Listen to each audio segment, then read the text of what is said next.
What's going on, everyone out there in YouTube land? Today we're going to check out an RDA, this one coming from a company called AvidVape, and this is the Ghost Inhale. Not to be confused with the original Ghost RDA, it's called the Ghost Inhale. Sitting on top the Geek Vape Aegis Legend. Got a dual fused Clapton, dual Tri-Core Fused Clapton, 90 watts, got some of the Cloud Chemist. Where's it at? Where's the Cloud Chemist? Oh, there it is. Right there, loaded up inside. Let's make sure we got juice in this thing. Let's add a little more juice just in case, to be safe. One thing about this RDA, the fact that, you know what, I'm not even going to say anything. We're not talking about it. I'm just going to vape it, give you a price, we'll dive down, and then we'll talk about it, because then I always end up repeating myself. All right, let's have a vape. Shut up. Vape. Let's do it.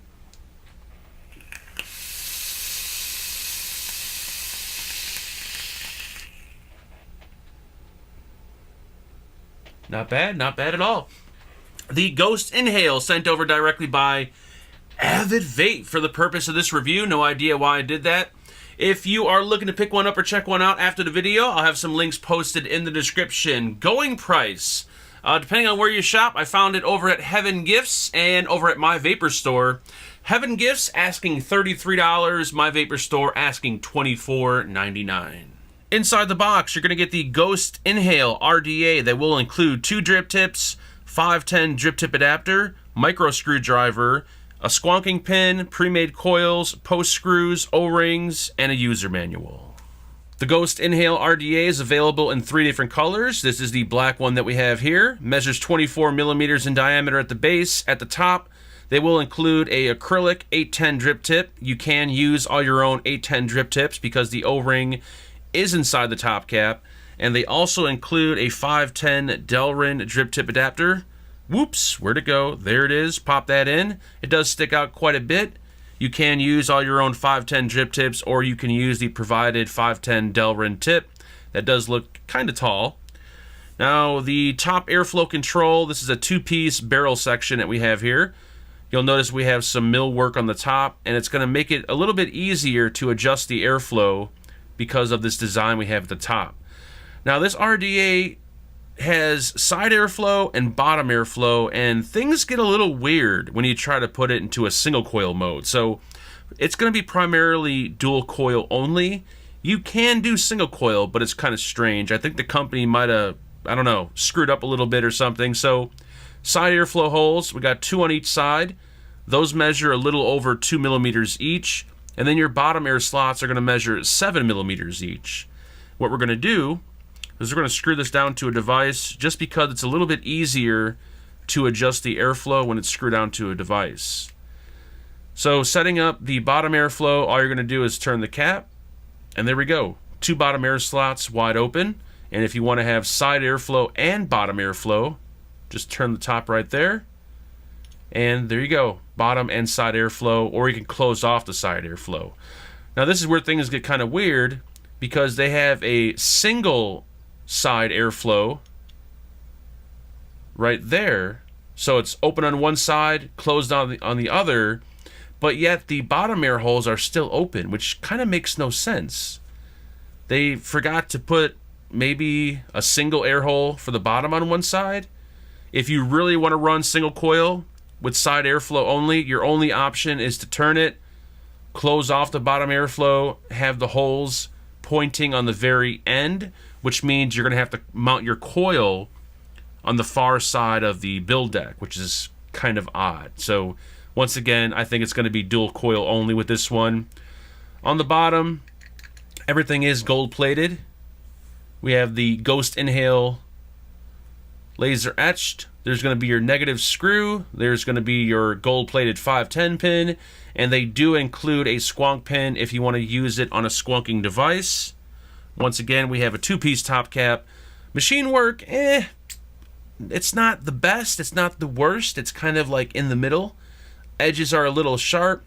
The finish does seem to hold up in an ultrasonic cleaner. I did put it in my ultrasonic cleaner for about 20 minutes.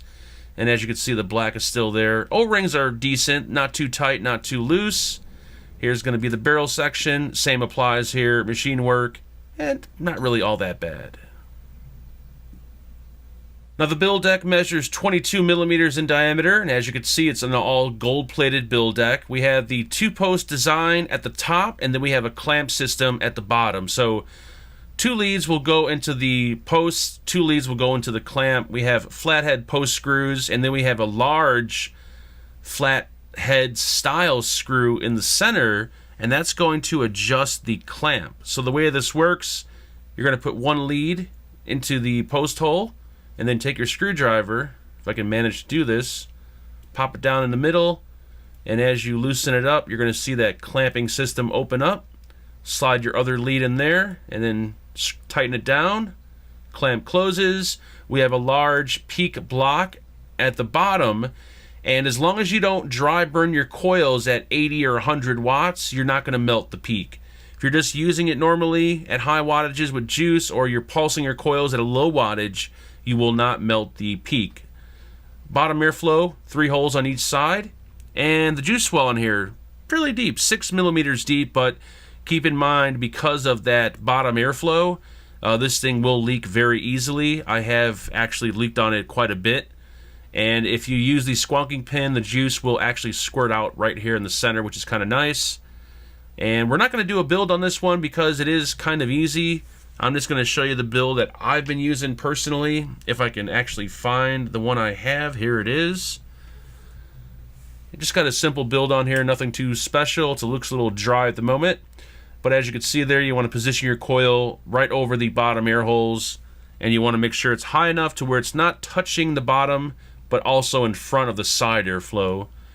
And it doesn't actually hold a lot of juice. 6 millimeters deep, you would think holds a lot of juice, but because of the bottom airflow and because of the diameter of the build deck, you got to be careful not to over drip. So let's talk a little bit about the Ghost Inhale. We'll talk about a few things that I like. Things I like. You can do 810 drip tips. You can do 510 drip tips. We have side airflow, which is nice and smooth. Bottom airflow, nice and smooth. You can close off the side airflow, which I do like. The build deck is interesting. I've seen the build deck done before, not exactly to a T, but I've seen something like it. But building on it, I will say, is very easy. It's a little different. Wicking it's pretty easy. The flavor on this thing is amazing. Comes with a squonk pin. It actually is a pretty nice squonking RDA, and it's very cheap, 25 bucks. A few things I don't like about it. If you are an over dripper like I am, this RDA is not very forgiving to over drippers. There are a few bottom airflow RDAs out there to where if you over drip, the RDA gives you some time to vape on it to pull the liquid back in before it starts leaking out all of your mod. But then there are some, like the Ghost Inhale, to where the minute you over drip, it comes pouring out. And I found myself wiping my device down more than anything. And I know that's more user error than anything. Like if I learned how to drip the correct way and stop putting too much juice in there, I wouldn't have that issue. But it's just how I vape. So if you're an over dripper, I can tell you now this is going to be a leaky nightmare. But if you don't normally over drip, you'll probably have no problems at all. Another thing that kind of confused me was the single air holes on the side. Running in single coil mode really made no sense because the air holes are way off to the side, which means you have to mount your coil on the very edge, which is really old school. We mount our coils in the center now, and I'm not too sure why they decided to do that. They should just eliminate those 2 holes, not confuse people, and just keep it as a dual coil RDA. What else did I like about it? The machine quality isn't the greatest. I mean, it's not the worst, it's not the greatest, it's kind of in the middle. 25 bucks, not that bad, but then again, we have other RDAs on the market that are around $30 that have really awesome build quality. So I think we need some work there. The RDA looks kind of bland. Like, it performs well, it vapes well, but it just looks kind of bleh. You know, it's kind of boring look to it. I think they should have done something not, it just has like a all black look to it, and for that reason, it's not very appealing on the eyes, but I will say flavor's good, airflow's good. As long as you don't over drip, you should be good. And that's it. That's the Ghost Inhale, guys. Comments or questions, you know exactly what to do. Please hit the subscribe button. I'll talk to everyone very, very soon. Make sure you guys build safe, and as always, vape on. Bye!